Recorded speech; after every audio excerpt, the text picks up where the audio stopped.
सभी लोगों को संचार के प्रकारों को पढ़ाने जा रही हूँ। इसके पहले मैं संचार के बारे में आप लोग को पढ़ा चुकी हूँ, उसकी परिभाषाओं को बता चुकी हूँ। चलिए देखते हैं संचार के प्रकारों को। संचार के प्रकार। संचार मानव जीवन की बुनियादी जरूरतों में से एक है, क्योंकि बिना संचार के इस समाज में रहना और जीवन यापन करना संभव नहीं है।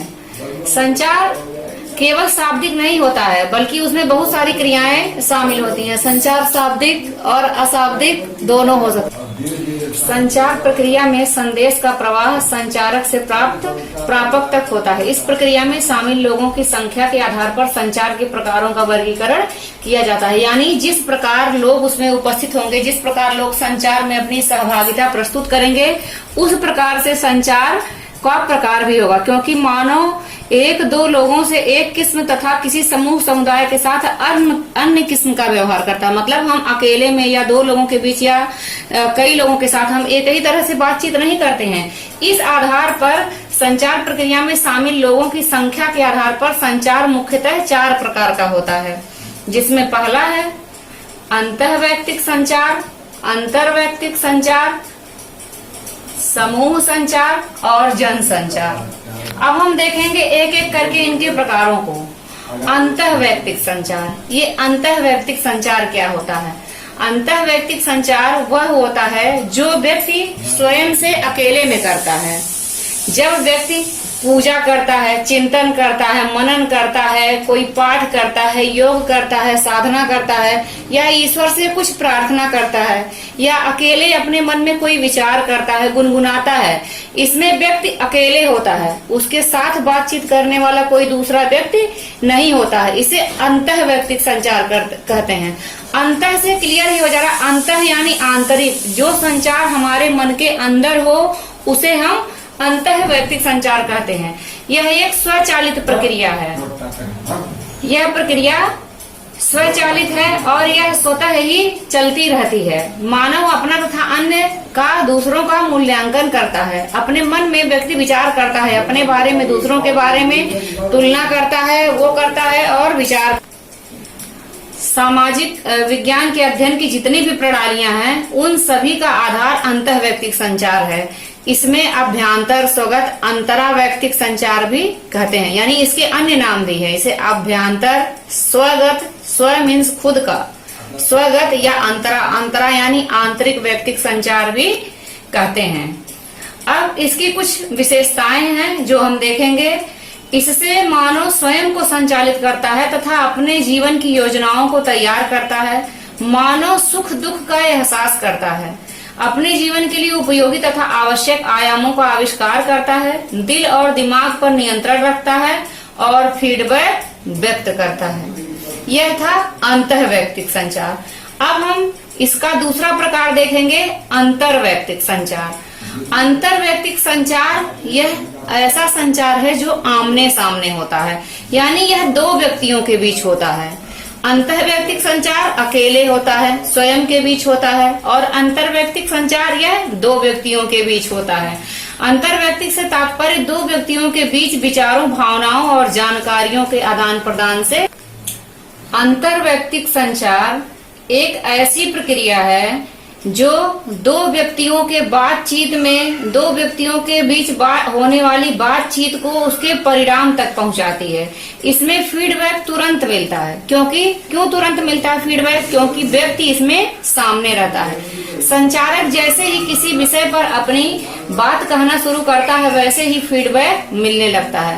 अंतर्वैयक्तिक संचार का उदाहरण मासूम बच्चा है, जो बाल्यावस्था से जैसे जैसे बाहर निकलता है, वैसे वैसे समाज में के संपर्क में आता है और अंतर्वैयक्तिक संचार को अपनाने लगता है। जैसे एक छोटा सा बच्चा होता है, वो धीरे धीरे बढ़ता है और सामाजिक चीजों का अनुकरण करता है। जैसे माता पिता के बुलाने पर, हंसने पर वह भी उसी प्रकार की प्रक्रिया को प्रकट करता है। अंतर्वैयक्तिक संचार में फीडबैक का महत्वपूर्ण स्थान है। इसी के आधार पर संचार प्रक्रिया आगे बढ़ती है। फीडबैक, जैसा कि हम पहले बता चुके हैं कि फीडबैक प्राप्तकर्ता के द्वारा प्राप्त की गई आपके संदेश के जवाब को कहते हैं। प्राप्तकर्ता आपके संदेश को प्राप्त करता है और उसके विषय में अपनी प्रतिक्रिया व्यक्त करता है, उसे ही फीडबैक कहते हैं। इसलिए फीडबैक जो है वो अंतर्व्यक्तिक संचार में अत्यंत महत्वपूर्ण होता है और यह तुरंत प्राप्त हो जाता है। अब हम इसकी कुछ विशेषताओं को देखेंगे। फीडबैक तुरंत तथा बेहतर मिलता है, बाधा आने की संभावना कम रहती है, संचारक और प्राप्तकर्ता के माध्यम सीधा संपर्क और संबंध स्थापित होता है। संचारक और प्राप्तकर्ता शारीरिक और भावनात्मक दृष्टि से एक दूसरे के करीब होते हैं और प्राप्तकर्ता के बारे में संचालक पहले से ही बहुत कुछ जानता है। संदेश भेजने के अनेक तरीके होते हैं, जैसे भाषा, शब्द, चेहरे की प्रतिक्रिया, भाव भंगिमा, हाथ पटकना, आगे पीछे हटना, सिर झटकना। इन प्रक्रियाओं के द्वारा भी हम अपने मन की बातों को अगले को समझा सकते हैं जब वह हमारे सामने प्रत्यक्ष होता है।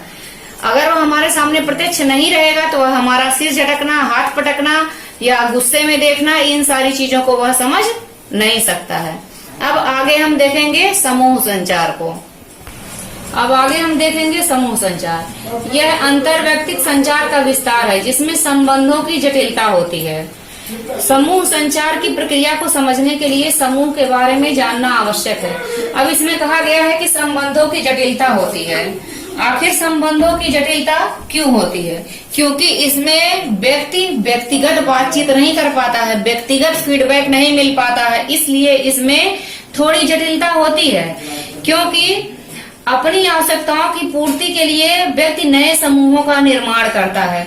कहीं भी सभा है, गोष्ठी है, भाषण देना, क्लासरूम हो गया, हमारा कक्षा, वहाँ एक शिक्षक पढ़ाता है, उतने सारे विद्यार्थी पढ़ते हैं, वह समूह संचार का उदाहरण हो गया।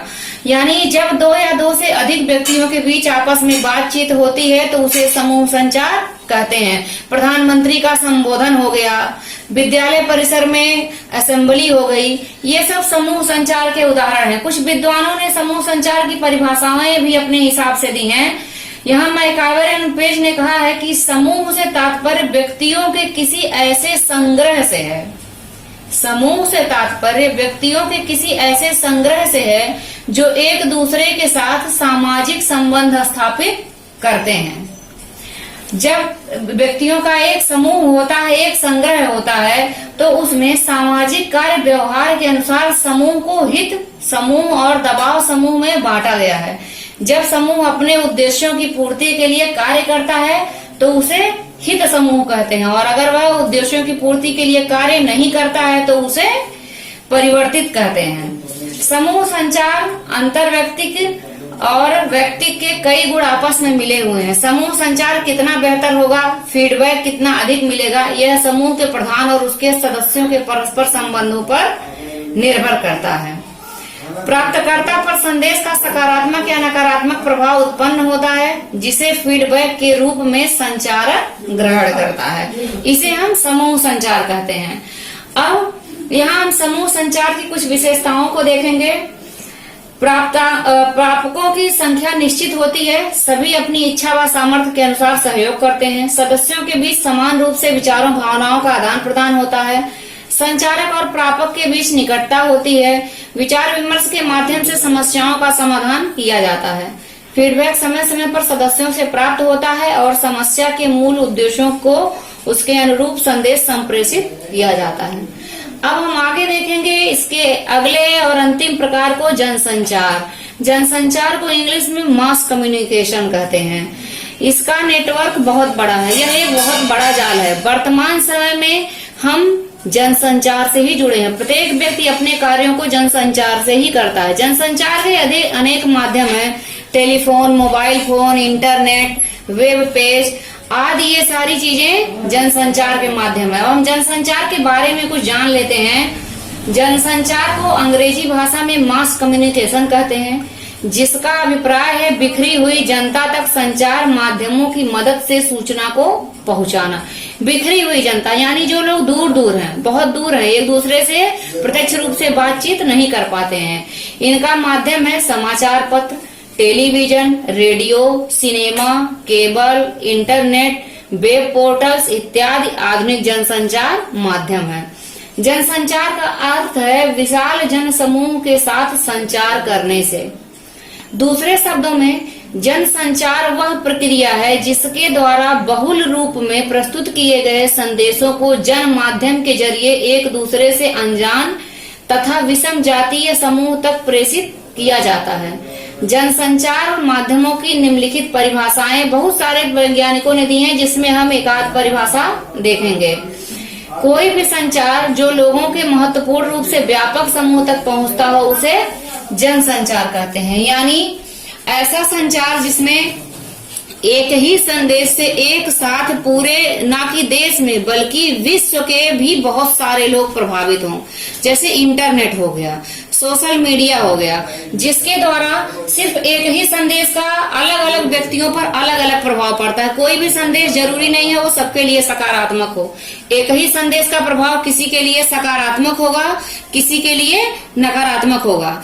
जहां संचार प्रक्रिया में फीडबैक तुरंत प्राप्त हो जाता है, अंतर्वैयक्तिक, अंतर्वैयक्तिक और समूह संचार में फीडबैक हमें तुरंत मिलता है, लेकिन जन संचार में फीडबैक तुरंत प्राप्त नहीं होता है। जन संचार में फीडबैक प्राप्त करने के लिए अलग अलग प्रक्रियाओं का निर्माण किया जाता है, जिसके द्वारा जनसंचार मिलता है। और जनसंचार में ही शोर का महत्वपूर्ण स्थान होता है। जैसा हम पहले वीडियो में पढ़ा चुके हैं कि शोर यानी बाधा, जो संचार प्रक्रिया में बाधा उत्पन्न करती है। तो जो शोर है वह जन संचार प्रक्रिया में अत्यधिक बाधाएं उत्पन्न करती हैं।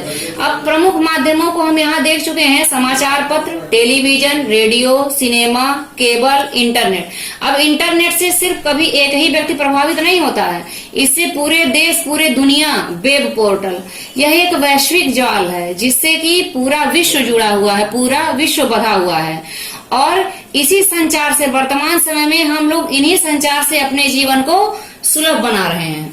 अब इसी के साथ हमारा संचार और जनसंचार का टॉपिक समाप्त होता है। उम्मीद है आपको ये पसंद आया होगा और समझ में आया होगा। धन्यवाद।